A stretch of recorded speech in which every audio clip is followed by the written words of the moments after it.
Okay, welcome back. In this video, we'll be talking about central tendency. Some terms you might be familiar with, mean, median, and mode.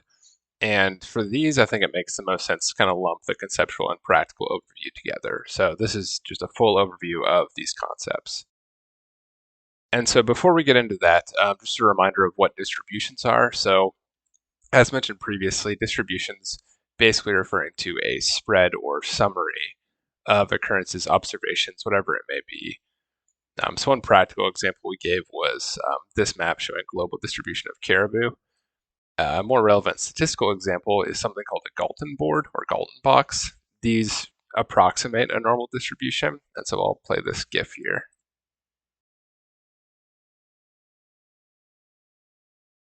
And so you can see these things, basically simple little things you can have on your desktop that sorts these little beads, and you can see the way that they fall, they generally approximate a normal distribution. There's some other videos that we can post online. And you can search these on YouTube as well if you're mesmerized by this. But just an example of what we're talking about with distributions.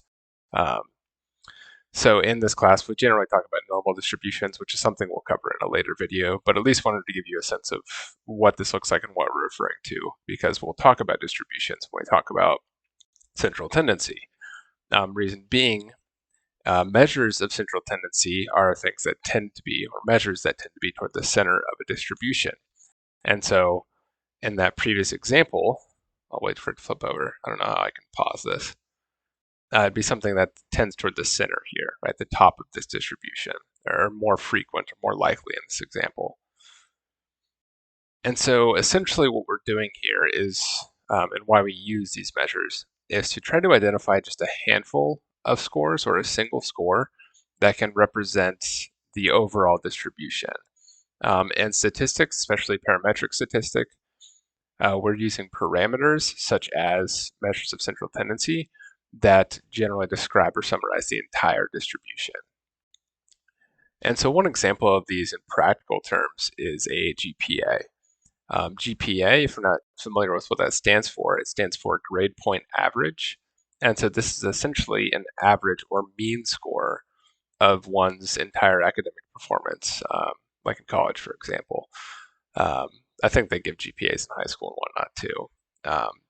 And as you'll see in this video, I can tell you from practical experience, my first year of college, my GPA kind of tanked a little bit because I wasn't a very good student at the time. And it was much harder to pull my GPA up than if I had just always had a high GPA, because it's an average and because those lower scores can pull that average down. So that's something we'll talk about in this video later. And so that is one example of these measures of central tendency, the mean. We'll also talk about the median and the mode. And even if these are things you're familiar with, I encourage you to stick with me if you still are, because I think it's an important sort of foundational understanding of these concepts that we'll build on throughout the course, and especially in the next few modules. And on that note, we're starting to get into the portion of the course where you'll see some equations. If equations scare you, don't worry, because I break these down every single time we're going through one. And in order to fully understand what these equations mean, I wanted to provide you with a table of it. So you're welcome to pause and do what you need to do here. I won't spend time going through all of these, but just to give some terminology here, this little backwards E looking thing, or I guess it's a regular E, isn't it? This is sigma, which generally means the sum of something. So in this example, sigma x is the sum of x, whatever the x variables are. And this little weird looking mu here is called mu, mu. Mu is the population mean, as opposed to the capital M, which just represents the sample mean. Okay, and so let's start with the mean. And so this, mean, we often refer to as an average. This is a simple calculation in which we sum or add all the scores in a distribution and then divide by the total number of scores in that distribution. And so to put that in equation form for a population mean then, mu equals the sum of x divided by the n, right? N meaning the number of x's we have. For the sample mean, basically the same formula, just different notation. and that our capital M now represents the sample mean as opposed to mu representing the population mean, and lowercase n representing the sample size. All right, it's pretty straightforward. Let's put that into an example. So imagine that UAF students are complaining of a portion of campus which is dark and scary when the sun is down, which, in the winter months, it's down quite a bit, right? So we want to alleviate this. And so, I don't know, this, this example feels like sociopathic, but let's say that we're conducting a study with a sample of participants who walk past this scary portion of campus after dark. And I want to be clear because I just made that statement. This is an example that I'm pulling from the Privatera textbook. Um, so just know that. I think I tweaked it just slightly. But yeah, it's an interesting concept. But anyway, so we have this dark and scary portion of campus, and we want to fix the lighting or something. But first, maybe, I don't know, administration says the budget is tight and we need to prove that it's a scary portion of campus. And so we come up with a study to try and measure fear. So in other words, is this actually scaring people? And so we record how quickly in seconds participants walk through that scary portion of campus. And so you can see on the table here we have 8 participants, so our sample size is 8, and the time in seconds it took various individuals to walk through that portion. So we can see ranging from 5 at the lowest to 10 seconds at the longest. So pretty brisk. And so let's calculate the mean here. So sample mean, m equals sigma x divided by n. And so then we'll just write out all those individual times, 8, 9, 5, 5, 5, 10, 6, 8, divided by 8. We'll end up with 56 divided by 8, or 7 seconds on average, right? And so hopefully that's enough to convince the administration that this portion of campus is scary and they need to light it up better, right? So just one quick example of a mean in action. Something building on that is the weighted mean. And what we mean here is that, say for example, we have 2 or more groups of scores, and the groups are on equal sizes. So in this previous example, let's say that maybe I did this study over multiple different days or multiple times of year to see if maybe it's scarier in the winter than the summer. And this time around I have 8 participants, and the next time around I have 12 participants, right? Then in those different cases, we have different numbers of participants. So it's not really fair to just compare means directly. Instead, we should account for the fact that we have different sample sizes and give those means different weights, so to speak, in our decision making or interpretation. And so to put these in a formula, weighted mean, so m sub w, because that's subscript as opposed to superscript, which would be up top, like when we square things. So m sub w equals sigma m times n divided by n, right? And so in this case, m is the mean of each sample, right? And so essentially, like, we're creating a mean of means almost. So m is the mean of each sample, and n is the sample size, and therefore the weight for each mean, right? And so here's the equation. If that's not really sticking, let's do an example here. So imagine that we partnered with UAF Esports to conduct a study of gaming expertise. And so we invite a bunch of people in, and we ask them just a basic question of their experience with gaming, and we sort of force them into one of 3 different groups. So one group we consider new gamers, so they have very little or no experience. Maybe they picked up a controller, but they don't do it in their own time. Casual gamers, so people who might do it for enjoyment as a hobby, but it's just something that they do for fun, right? They're not necessarily competitive about it. And then the last group is competitive gamers, right? People who are competitive, whether they're in a league, get paid to do it, whatever it may be. And so essentially what we're doing here is to assess how their performance is based off their level of expertise. And so we calculate participants' final score. This is arbitrary, so we'll imagine that these scores have some kind of meaning. It's kind of weird without knowing the context of the game. But so we calculate their scores on this table. And so we have new gamers, their mean is 46, casual gamers, mean is 58, competitive gamers, mean is 73. And these scores, in these scores, higher numbers are better. So it seems right off the bat that competitive gamers did better than new gamers, which makes sense. And so we have the mean for their overall score within each group. And then we have the n, or the number of participants or people within each group, the sample size, right? So 12 new gamers, their average was 46. 30 competitive gamers, their average was 73. And so if we just calculate the arithmetic mean using the formula we just previously went over on our basic understanding of mean, then we would just add up these scores and divide it by 3, the number of scores. And if we do that, we get a mean of 59, right? So the average this way is just above the casual gamer average.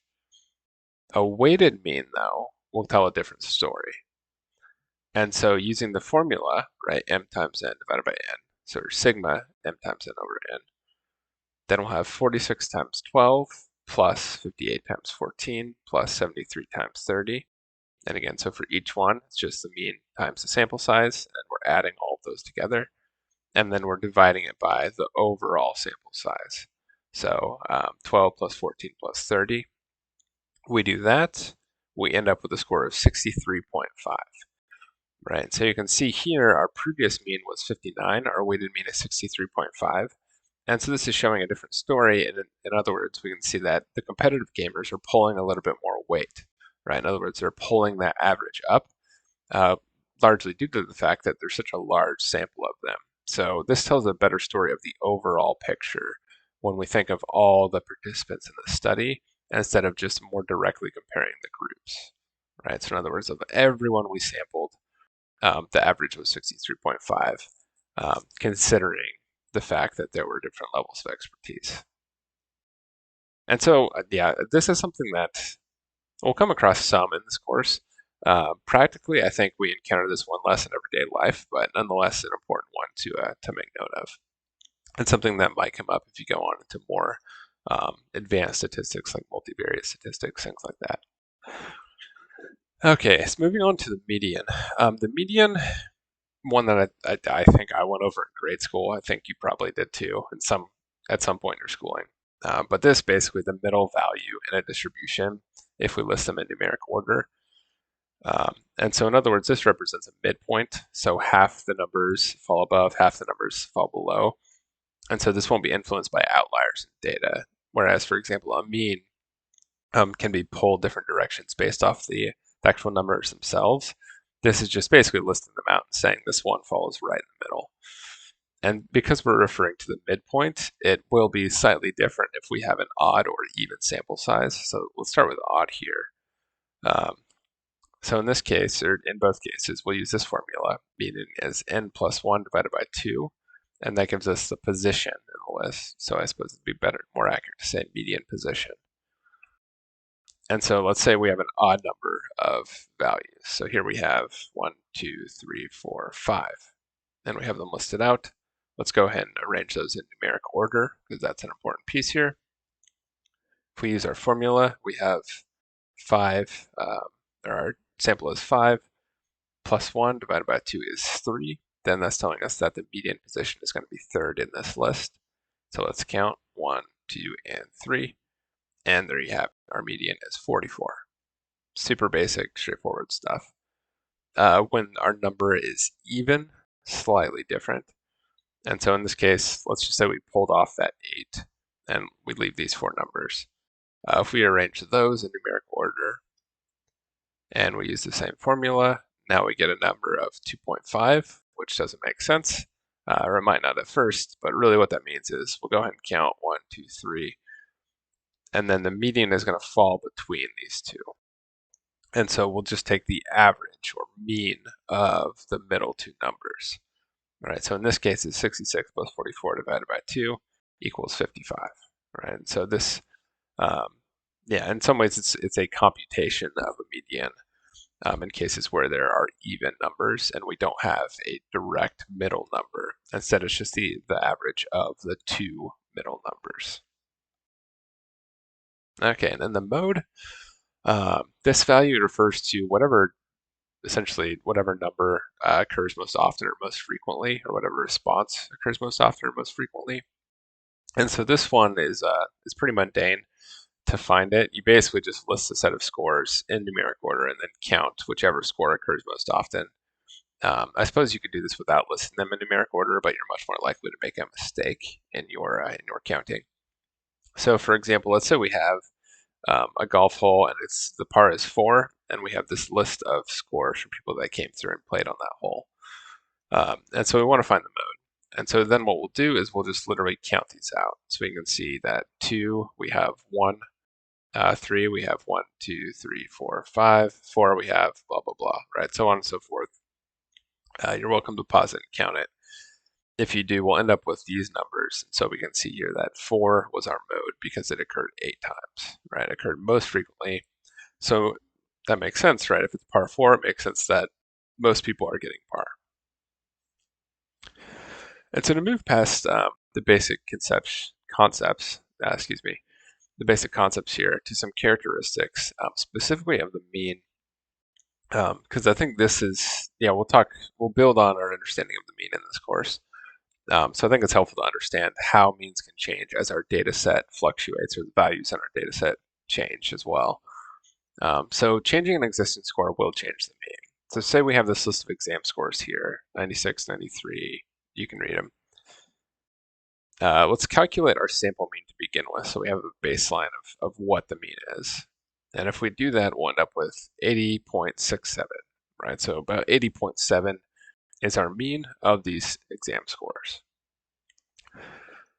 So first off, if we increase an existing score, we're going to increase our mean, right? It doesn't matter what the score is. So let's take this 96. If we change that to 100, leave the rest of the scores the same, our new mean is going to be 81.33, right? So if we increase one score, our overall mean is going to rise. If we decrease an existing score, then inversely, the mean will decrease, right? So same story. Let's take 96, we'll decrease it. Let's just flip it to 69. Now our new mean is 76.17, right? So basically, you change one value, you increase it, the mean is going to increase. You decrease it, the mean is going to decrease as well. If we change the overall number of values in our data set, so if we add a new score or delete an existing score, then it's going to change the mean. So for example, and I should say, and this depends on what or where the numbers are that we're removing or adding, right? If they fall above or below the mean. So for example, let's say there was some student missing this day and I forgot about it, so I need to calculate a new exam score. They come in, take the test, they score a 94. That's going to pull the overall mean up because it was above the previous mean. All right, so now new mean 82.57. Say, same story, I have some student come in who hadn't taken the test and they bomb and they scored below the mean. Then they're going to pull the overall course mean down as well, 78.43. If we delete a score above the mean, so now instead of adding, we're deleting. If we do that, that's going to pull the mean down, right? Because essentially we just got rid of almost like a support that was holding the mean where it is. If it's, I'm imagining like a bridge in my head. I don't know if that's a good example. If you imagine like a stool, and if you kick off one of the legs, the stool's going to start leaning. And that's essentially what's happening here. And then if we delete a score below the mean, then that's going to pull the mean up, right, towards the higher scores in the distribution. The only case in which adding or deleting something wouldn't affect the overall data, the overall mean, is if the score that we add or delete is exactly equal to the mean. So in this case, if someone came in and scored exactly 80.67, then the new mean is still going to equal 80.67. Right? That's the only case in which it won't change things. And so that's all that listed out if you'd like to see them listed in one place. But one last thing here, changing all of the scores by a constant will change the mean by that constant. So by a constant value, essentially. So for example, if we have our data and I feel extra generous and I give everyone 10 points of extra credit, then here are our new scores. So 96 became 106, 93 became 103, so on and so forth. Now the new mean is going to be higher, right, by exactly the value, the constant that I modified the original scores by. So in this case, I added 10 to everything, so now the mean also increased by 10. Okay, so those are some basic characteristics there. Let's start wrapping this up by talking about how we use these things to describe data. And so in general, when we're talking about just the mean, we'll report the mean for normal distributions of data. Um, Normal curves are perfectly symmetrical. It's rare that data will, or yeah, it's rare that small data sets, meaning a small sample size, it's rare that they'll be perfectly normal. But generally speaking, they'll start to, yeah, depending on what we're measuring, we'll often see things that look relatively normal. And generally speaking, the more data we have, the higher our sample size is, the more our data will approximate a normal distribution, assuming that we're measuring some construct that is actually distributed on a normal distribution. Um, I'm getting ahead of myself. We'll talk about normal distributions in I think the next module.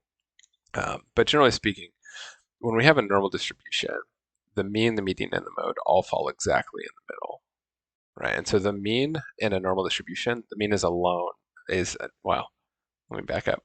In a normal distribution, the mean alone is enough to tell us pretty much everything we need to know about this data, about the distribution, because the mean represents the median and the mode, and these measures of central tendency, right? It's right in the middle. So for interval and ratio scale data, um, we'll generally report the mean, right? That more continuous data.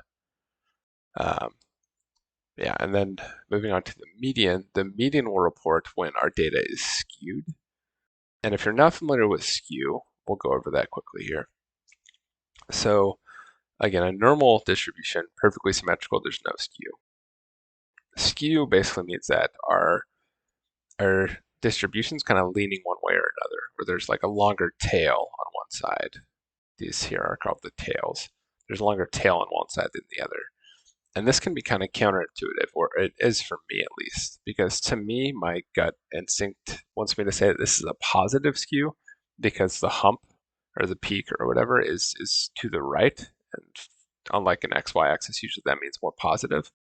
But actually, when we use the term skew, we're referring to scores that essentially are outliers, right? So in this case, it's negatively skewed because some scores fall substantially below other scores, right? So most of the data is here, but then there's some that scored substantially lower. So we'd call that negative skew. And then on the opposite, positive skew occurs when some scores fall substantially above other scores. Right. And so we can see here too that our skew changes the characteristics of central tendency, or in other words, how these numbers are representing our data and how accurate of a representation they are. So for example, in normal distribution, the mean falls right in the center, and that's a great explanation or understanding of our data. Whereas if we go to negative skew here, the mean falls in the middle of the axis, but not at all in the middle of our data set. In fact, here, if we give an average score from this distribution, then it's essentially underrepresenting performance. So let's put this in an example. Let's say these are exam scores. If I give the mean here, let's say it's like 70, right? Then I'm not really telling the whole story, and the fact that there's a lot of people who did really, really well in the exam. It's just that some people bombed and they pulled the mean down, right? And so as our data is skewed, it's also important that we use different measures of central tendency to explain or summarize our data, right? And so here, using the same concept, if this is an exam score and I gave the mean, it would actually be over-representing performance, right? And that, yeah, some people did really well, but overall, most people did not, right? Or most people performed worse than that mean, right? And so that's why we report the median, because these more closely approximate um, or more accurately summarize the data. The mode here doesn't quite, because it's still telling us what the highest was, but it's not necessarily giving us um, any sort of representation of the spread of the data. And the median kind of hits that middle ground of telling us what the distribution looks like um, in terms of, yeah, falling between the mode and mean.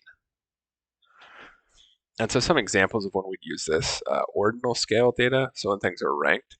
So for example, if I'm summarizing overall grades in some course, I might say, oh, so many A's, so many B's. The median would help us to generally summarize that. Likert scale data, or technically I think it's pronounced Likert. So these are things like, oh wow, there's a spelling mistake here. And I got this from the internet. The internet can be wrong, kids. Um, but for example, in Likert scale data in which people are responding to various options, often from like 1 to 5, 1 to 7, strongly disagree, strongly agree. Things like income, education level, rank preferences. So for example, if I did some study and I asked people um, their education level, the highest level of education they've received, bachelor's, master's, PhD, the median could help us get an understanding of sort of where the midpoint is in that distribution. And then the mode we report for modal distributions of data. Um, Unimodal data is just one peak, right? And so yeah, mode you can kind of think of as the peaks. So bimodal data then has two modes or two peaks. So in the distribution, in other words, there were two values that both occurred very often in the data set or very frequently. And multimodal is more than two modes. Yeah, I guess we stop counting after bimodal and we just say multimodal. And so in these cases, these distributions aren't normal, and that's actually going to greatly affect the kinds of stats we can use to analyze the data. Um, because yeah, to use technical terms we'll talk through later, data like this would violate the assumptions of many statistical analyses. Most statistical analyses assume we have unimodal data that generally approximates a normal distribution. And the importance here too is that in psychology and social science, most things we measure are going to be unimodal. It's not universally true, but for example, things like personality traits. If I'm measuring someone's extroversion or introversion, if we measure that across the whole population, generally it turns into a normal distribution, right? Lots of people are somewhere in the middle. Some people are very extroverted, some are introverted, but most of us are kind of somewhere in between. We rarely see things like bimodal data when we're measuring things like that. Okay, and so some examples of when we report this more practically. So things like I don't know, say we measured eye color, right? We're just sort of seeing what's most frequent. Nationality, employment status. Basically, anytime we're categorizing things, we might do this. Say I work for some big tech company and I'm asking people's preferences. I'm like, do you prefer iPhone or Samsung or Moto? I don't know who uses these phones, but they're like, oh, Samsung is, yeah, that's the most popular phone in young people today. I don't know, just one example of how we might use that. And typically, if we're doing that, we're using phrases like most often, typical, common, right? Kind of just describing a general trend without any depth beyond what the trend is or what's leading that trend. Okay, so that's a long video, but a little bit about central tendency. We'll see you next time.